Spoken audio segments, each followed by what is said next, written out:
तो चलो दोस्तों, आज हम लोग बॉइलिंग पॉइंट और मेल्टिंग पॉइंट पढ़ेंगे अच्छे से।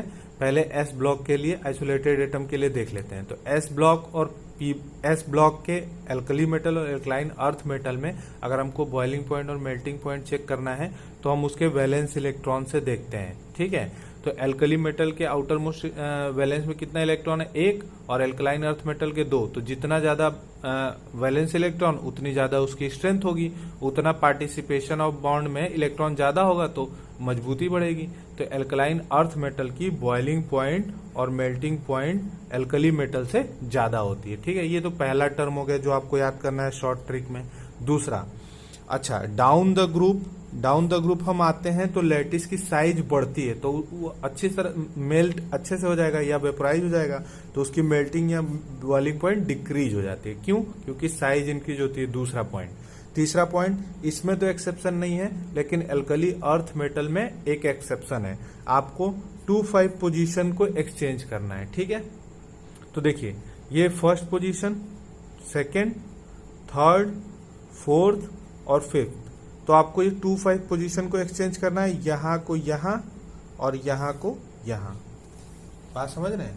एल्कलाइन अर्थ मेटल में एक्सेप्शन है, तो उसको देखिए, समझिए। बेरिलियम, ठीक है, फिर दूसरे को एक्सचेंज करना है, यानी Ba आ जाएगा, है ना। उसके बाद कैल्शियम वैसे का वैसे Sr और Ba की जगह Mg। अच्छा देखिए, अब डाउन द ग्रुप क्या हो रहा था? डाउन द ग्रुप डिक्रीज हो रहा था ना। Down the group melting point and boiling point क्या हो रहा था? डिक्रीज हो रहा था। बॉइलिंग पॉइंट और मेल्टिंग पॉइंट दोनों ही डिक्रीज हो रहा था, तो हम डिक्रीजमेंट का ऑर्डर लगा देंगे। ठीक है, तो क्या करना है हमको? बस एक चीज याद करनी है, ये 25 पोजीशन एक्सचेंज होती है एल्कलाइन अर्थ मेटल के केस में। ठीक है, चलो फिर से सुनो। एस ब्लॉक में हमको बॉइलिंग पॉइंट और मेल्टिंग पॉइंट वैलेंस इलेक्ट्रॉन के बेसिस पे देखना है। ठीक है, एल्कली मेटल के पास 1 वैलेंस इलेक्ट्रॉन होता है, ये वाला लिथियम ग्रुप वाला, और एल्कलाइन अर्थ मेटल के पास 2 वैलेंस इलेक्ट्रॉन। तो कहने का मतलब है कि 2 इलेक्ट्रॉन पार्टिसिपेट करते हैं बॉन्डिंग में, इसके एक ही इलेक्ट्रॉन पार्टिसिपेट कर रहा है। जितने ज्यादा पार्टिसिपेशन ऑफ इलेक्ट्रॉन होगा उतनी ज्यादा स्ट्रेंथ होगी। तो अगर एल्कली मेटल और एल्कलाइन अर्थ मेटल में से बॉइलिंग पॉइंट और मेल्टिंग पॉइंट पूछे तो एल्कलाइन अर्थ मेटल का मेल्टिंग पॉइंट बॉइलिंग पॉइंट ज्यादा होता है। क्यों? क्योंकि इसके वैलेंस में कितने होते हैं? आउटर मोस्ट वैलेंस में कितने इलेक्ट्रॉन होते हैं? 2, जो कि बॉन्डिंग में पार्टिसिपेट करते हैं, उसको स्ट्रेंथ बढ़ाते हैं। अब फर्स्ट में अगर डाउन द ग्रुप हमसे पूछे तो साइज बढ़ रही है, तो melting point boiling point decrease होगी।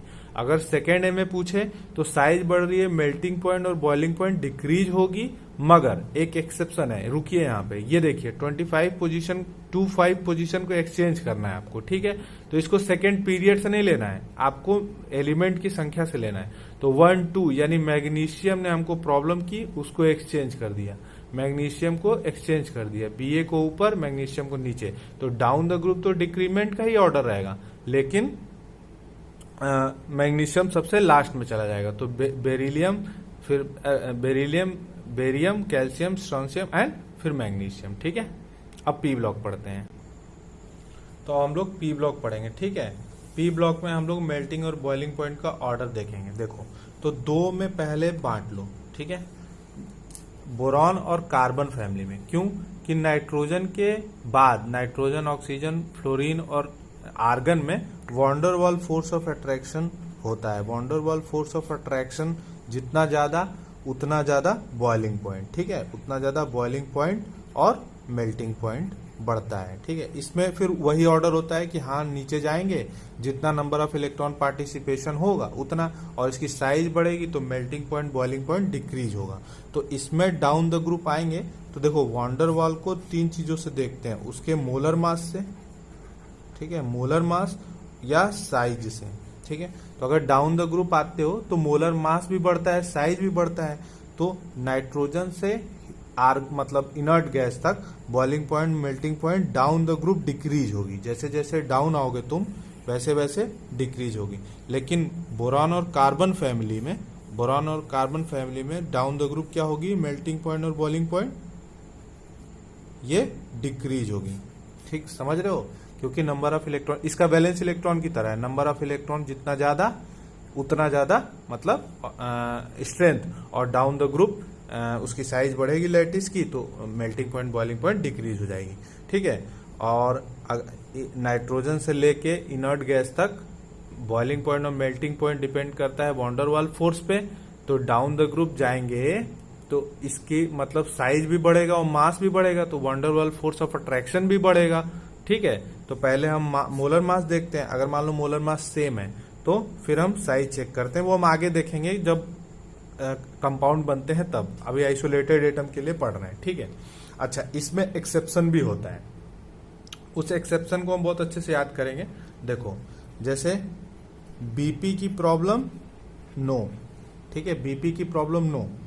मनी प्रॉब्लम बैंकों में होती है, बैंकों में होती है, बैंको, ऐसे याद करना है, बैन एंड को।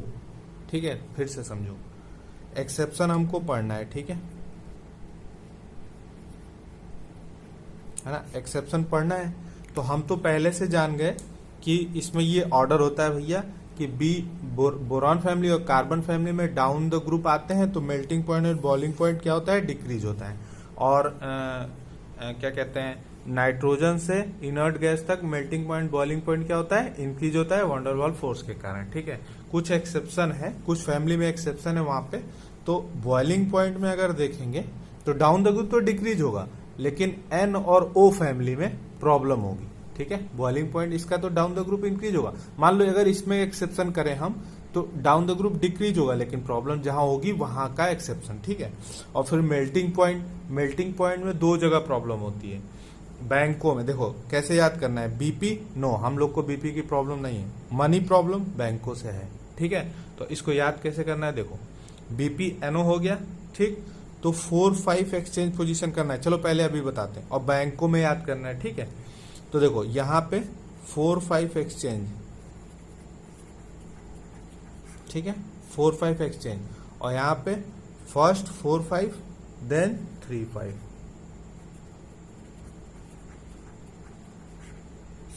बात समझ में आई? नहीं समझ में आई क्या? देखो याद कैसे करना है, बीपी नो, मनी प्रॉब्लम बैंकों में होती है, ऐसे याद करना है। बीपी हमें है नो, बीपी है नो, एक्सेप्शन। मनी प्रॉब्लम कहाँ होती है, बैंक एंड को में होती है। ठीक है, बैंकों में होती है। तो कहाँ कहाँ एक्सचेंज करना है, 45। देखो पिछली बार कहाँ एक्सचेंज किए थे, 25 पोजीशन पे एस ब्लॉक में। यहाँ का एक्सचेंज करना है 45 एंड 35 पोजीशन पे। ठीक है, तो अब देख लो, अब जहाँ एक्सेप्शन है वो वाली फैमिली लिख लेते हैं। तो नाइट्रोजन, फास्फोरस, एस्टरीन, एसपी, बिस्मथ। ठीक है, और ऑक्सीजन, सल्फर, सेलेनियम, टेलुरियम। ठीक है, तो अब देखो, अब बताओ बॉइलिंग पॉइंट अगर हमको देखना है तो डाउन द ग्रुप तो इंक्रीज होता है। ठीक है, डाउन द ग्रुप इंक्रीज होता है, लेकिन प्रॉब्लम है 4-5 पोजीशन में। तो 1 2 3 4 ये एक दूसरे से एक्सचेंज हो जाएंगे। ठीक है, तो ये ऑर्डर तो ऐसे आना चाहिए।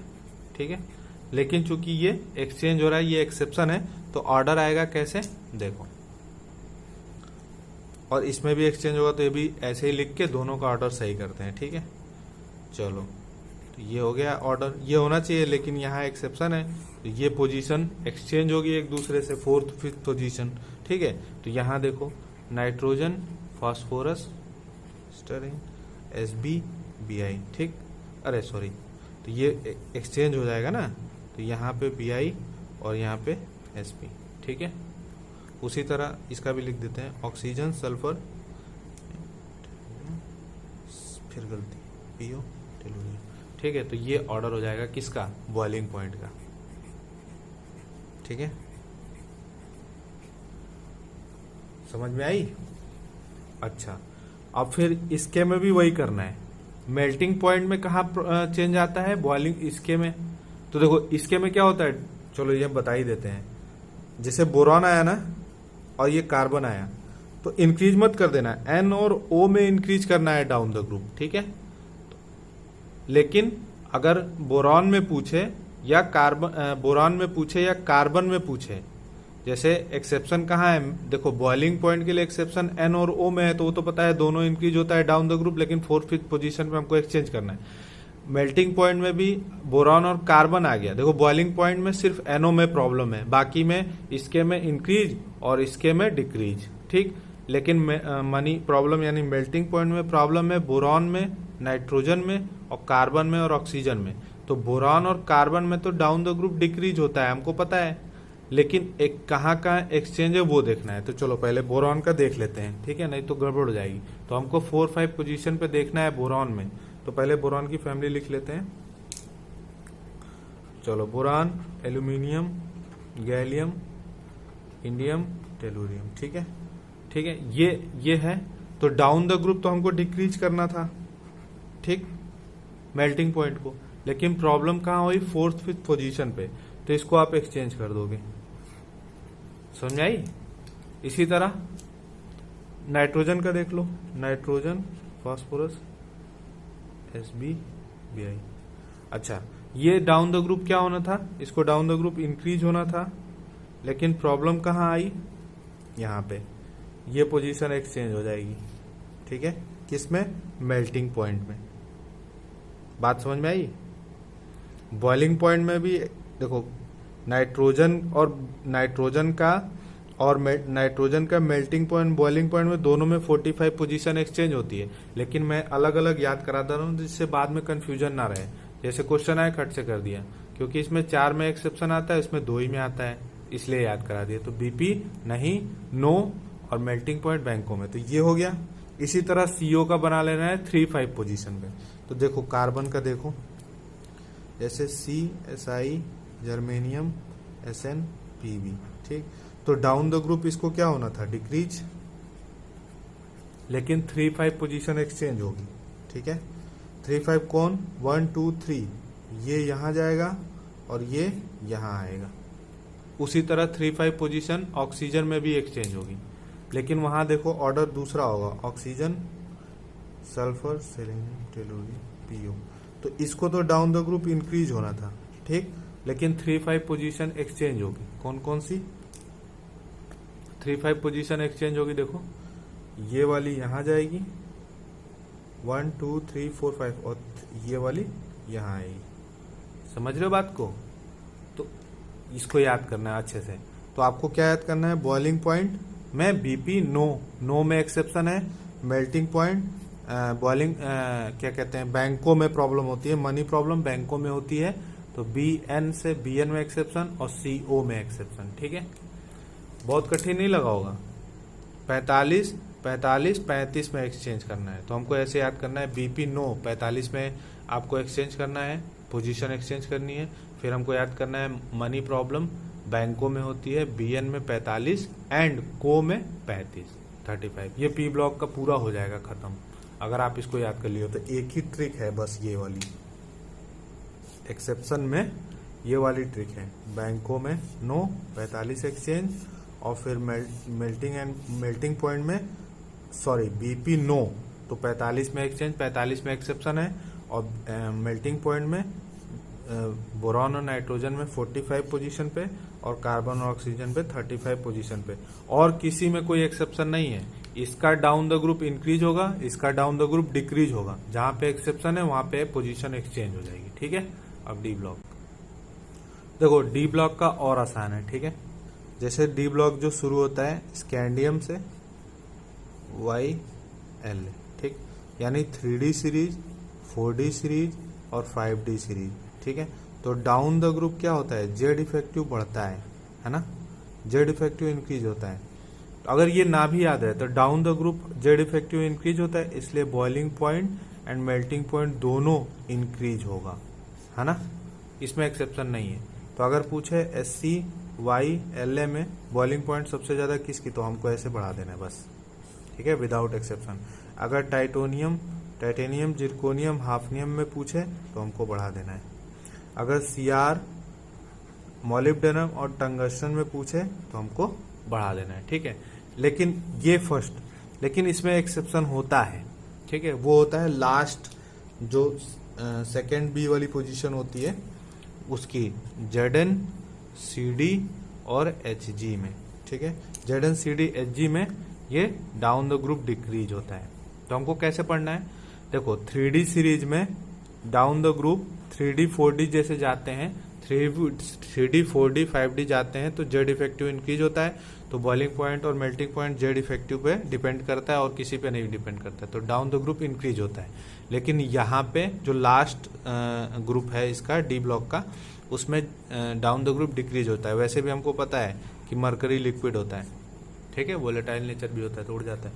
तो फर्स्ट में ये याद करना है, सेकंड में याद करना है, थर्ड में देखो क्या याद करना है, सी टी वी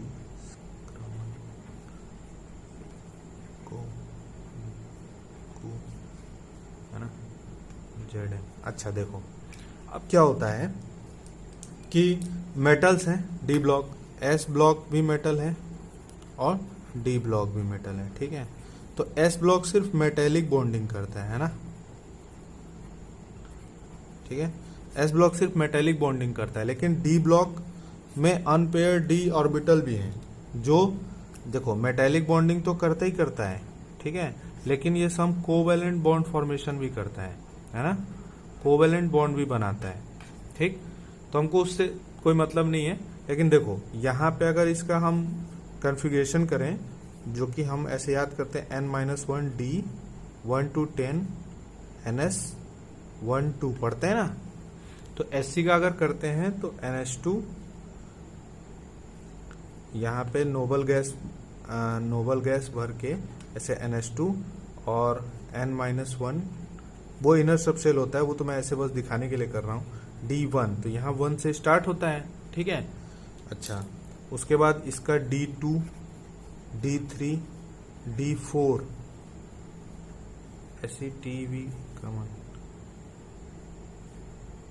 D4 देखो यहाँ पे क्या होता है, यहाँ 5 भरता है ना, 5 हाफ फील्ड होता है यहाँ पे, इसका भी D5, ठीक है। इसी तरह देखो अनपेयर्ड इलेक्ट्रॉन, अब इसके बाद पेयरिंग होने लगती है, D6 D7 D8 और D10 और फिर D10। तो देखो जो ये लास्ट का जो d ऑर्बिटल का जो अनपेयर्ड ऑर्बिटल है ना, ये कोवेलेंट बॉन्ड फॉर्मेशन करता है, ठीक है। तो जैसे जैसे हम बढ़ते जाते हैं वैसे वैसे अनपेयर्ड इलेक्ट्रॉन बढ़ता जाता है। देखो जैसे 1 2 3 4 5, तो देखो सबसे ज्यादा अगर 5 अनपेयर्ड इलेक्ट्रॉन है तो सबसे ज्यादा कोवेलेंट बॉन्ड फॉर्मेशन करेगा, है ना, सबसे ज्यादा कोवेलेंट बॉन्ड फॉर्मेशन करेगा। यानी क्रोमियम जो है, क्रोमियम सबसे ज्यादा अनपेयर्ड इलेक्ट्रॉन है इसके पास। क्यों?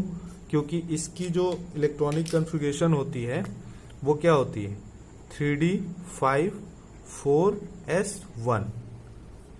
क्या होता है ना कि जैसे इसका बनना तो चाहिए 3d 4 4s2, लेकिन ये इसको हाफ फील्ड मोर स्टेबल होता है, इसलिए एक इलेक्ट्रॉन इधर दे देते हैं तो इसका स्ट्रक्चर बनता है 3d 5 4s1। तो देखो सबसे ज्यादा अनपेयर्ड इलेक्ट्रॉन इसी में है ना, क्योंकि s1 में और इधर 5, ठीक, जबकि इसका होता है mn का 3d 5 4s2। समझ रहे हो? अच्छा इसके बाद देखो जो आयरन का है उसमें पेयरिंग स्टार्ट हो जाती है, ठीक है, 6 है ना, तो पेयरिंग स्टार्ट हो जाती है। तो देखो 1 2 3 4 5 और ये 6, तो अब 4 ही अनपेयर्ड इलेक्ट्रॉन है ना, 4 अनपेयर्ड इलेक्ट्रॉन है। तो बात समझो, क्रोमियम तक नंबर ऑफ अनपेयर्ड इलेक्ट्रॉन बढ़ जाते हैं, और जितने ज्यादा नंबर ऑफ अनपेयर्ड इलेक्ट्रॉन होंगे उतने अच्छी कोवेलेंट बॉन्डिंग होगी। तो कोवेलेंट बॉन्डिंग जो है प्रोपोर्शनल टू अनपेयर्ड इलेक्ट्रॉन हो जाता है, ठीक है, अनपेयर्ड इलेक्ट्रॉन। और जितने ज्यादा अनपेयर्ड इलेक्ट्रॉन होंगे उतने ज्यादा उसकी स्ट्रेंथ होगी।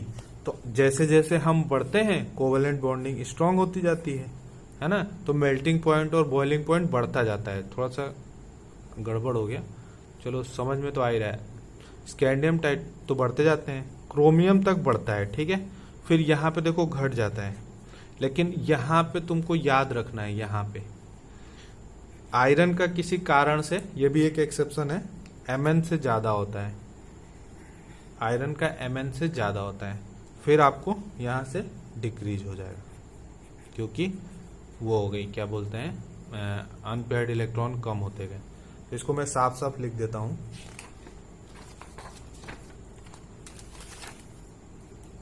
देखो समझो, साफ साफ लिख देता हूं।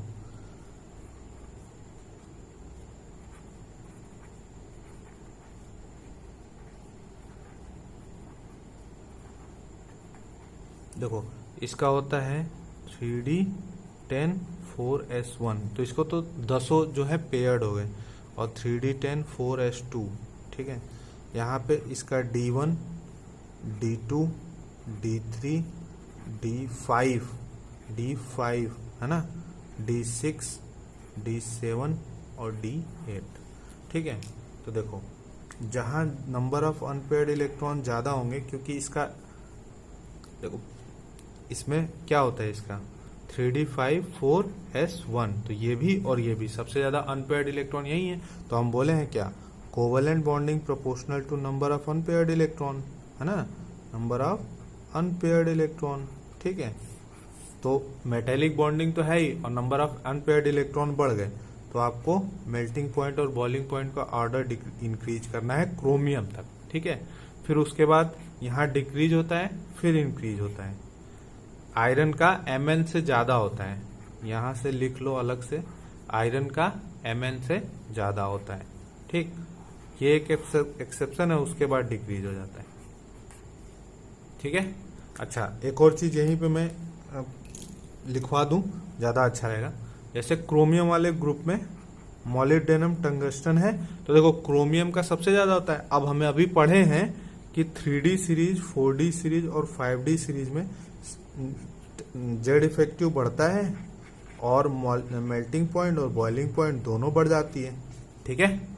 तो डाउन द ग्रुप इसका बढ़ गया, इसीलिए टंगस्टन का melting point and boiling point सबसे ज्यादा होता है, highest melting point and boiling point, highest melting point and boiling point. समझे इस बात को, ये बात समझ में आई डी ब्लॉक वाली, ठीक है।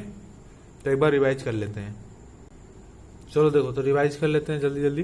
बॉइलिंग पॉइंट मेल्टिंग पॉइंट हम देख लेते हैं। एस ब्लॉक में हमको देखना है boiling point and melting point valence electron के प्रोपोर्शनल होता है, जितना ज्यादा उसके पास आउटर मोस्ट वैलेंस में इलेक्ट्रॉन होगा उतने ज्यादा वो पार्टिसिपेट करेगा बॉन्डिंग में, तो उसको हमको भूल जाना है। एक बॉन्ड पार्टिसिपेट करता है, दो बॉन्ड पार्टिसिपेट करता है, हमको पता है इसका कन्फिगरेशन NS1 होता है, इसका NS2 होता है, चलो ठीक। तो अगर इन दोनों में पूछता है तो boiling point alkaline, boiling point melting point alkaline earth metal का ज्यादा होगा। डाउन द ग्रुप जैसे जैसे नीचे आएंगे लैटिस का साइज बढ़ेगा, उसको आराम से मेल्ट किया जा सकता है या वेपोराइज किया जा सकता है, बॉइलिंग पॉइंट वेपोराइजेशन ही तो होता है। तो डाउन द ग्रुप ये दोनों ही डिक्रीज होता है, बॉइलिंग पॉइंट और मेल्टिंग पॉइंट, ठीक है। अच्छा एक्सेप्शन है सेकेंड में, सेकेंड में एक्सेप्शन क्या है कि भैया मैग्नीज को एक्सचेंज कर देना है बेरियम के साथ, तो 2,5 पोजीशन पे आपको एक्सचेंज करना है मैग्नीज को बेरियम, ठीक है। तो मैग्नीज को बेरियम के पास ले जाएंगे, बेरियम को, तो देखिए डाउन द ग्रुप अगर हम आएंगे तो मेल्टिंग पॉइंट बॉइलिंग पॉइंट तो डिक्रीज होगा। एक्सेप्शन है सेकेंड पोजीशन, सेकेंड पोजीशन को लास्ट में कर देना है, ठीक है। इसके बाद हम पढ़ रहे थे पी ब्लॉक, ठीक है। पी ब्लॉक में देखो बी और सी में अभी मेल्टिंग पॉइंट की तरह, अरे मेटेलिक करेक्टर की ही तरह देखेंगे, डाउन द ग्रुप डिक्रीज होगा मेल्टिंग एंड बॉइलिंग पॉइंट, ठीक है। और इसके बाद नाइट्रोजन के बाद वालों में हमको वॉन्डर वॉल से देखना है, तो van der Waals force of attraction क्या होता है, मोलर मास पे डिपेंड करता है और साइज पे डिपेंड करता है। तो molar mass down the group तो बढ़ेगा ना, या साइज भी उसकी बढ़ेगी, साइज उसकी बढ़ेगी तो बॉइलिंग पॉइंट और मेल्टिंग पॉइंट बढ़ेगा। तो down the group nitrogen oxygen fluorine और इनर्ट गैस में down the group melting point और बॉइलिंग पॉइंट बढ़ती है, और बोरॉन और कार्बन में डाउन द ग्रुप डिक्रीज होती है। ये हो गया नॉर्मल। अब हमको इसमें एक्सेप्शन है, किसमें, तो हमको कैसे याद करना है एक्सेप्शन को, एक्सेप्शन को ऐसे याद करना है कि बीपी हमें नहीं है, बीपी नो, तो नो पोजीशन पे नो में एक्सेप्शन है, तो नो में क्या एक्सेप्शन है, 45 को एक्सचेंज कर देना है, 4-5 पोजीशन को 1 2 3 4 मतलब लास्ट के 2 को एक्सचेंज कर देता है एनओ में। अच्छा मनी प्रॉब्लम बैंकों में होती है, तो BN and CO, BN and CO बैंकों में होती है, तो 4-5 पोजीशन BN में चेंज करना है और CO में 3-5 पोजीशन एक्सचेंज। तो NO में हमको जो पढ़ना है उसमें ये NO में पढ़ना है कि 4-5 पोजीशन आपकी एक्सचेंज होनी है, और मेल्टिंग पॉइंट में 4-5 BN में और CO में 3-5 पोजीशन एक्सचेंज होनी है। तो आप देखो एन और ओ में हमको पता है डाउन द ग्रुप दोनों इंक्रीज होगा, तो दोनों इंक्रीज हो रहा है, बस 4-5 पोजीशन को चेंज कर दिया यहाँ पे, ठीक है। अब देखो बोरॉन में देखो क्या पूछा है, मेल्टिंग पॉइंट, तो हमको पता है मेल्टिंग पॉइंट तो डाउन द ग्रुप बोरॉन का डिक्रीज होता है, तो डिक्रीज किया, सॉरी यहाँ पे नहीं, देखो मेल्टिंग पॉइंट तो डाउन द ग्रुप डिक्रीज किया है ना, डाउन द ग्रुप डिक्रीज किया, लेकिन 4-5 पोजीशन को एक्सचेंज कर देना है, ठीक। फिर नाइट्रोजन का हमको पता है वंडरवॉल फोर्स से देखना है, यानी डाउन द ग्रुप उसका इंक्रीज होगा, ठीक है। तो डाउन द ग्रुप उसका इंक्रीज किया, लेकिन 4-5 पोजीशन एक्सचेंज कर दिया। अब कार्बन का देखो, कार्बन का हमको पता है कि डाउन द ग्रुप डिक्रीज होता है, तो डिक्रीज किया, लेकिन 3-5 पोजीशन को एक्सचेंज कर दिया है। और ऑक्सीजन में हमको पता है वंडरवॉल फोर्स है, तो डाउन द ग्रुप इसका इंक्रीज होता है, लेकिन 3-5 पोजीशन को चेंज कर दिया। इसी तरह पी ब्लॉक हो गया। अब डी ब्लॉक देख लो। डी ब्लॉक में हमको बस सीरीज में देखना है, 3D series, 4D series, 5D series. इसमें क्या होता है, down the group Z effective increase होता है, बॉइलिंग पॉइंट बढ़ेगा। एक्सेप्शन में ZnCd Hg वाले ग्रुप में डाउन द ग्रुप ये डिक्रीज होता है, ठीक है। अच्छा, ये तो हो गया।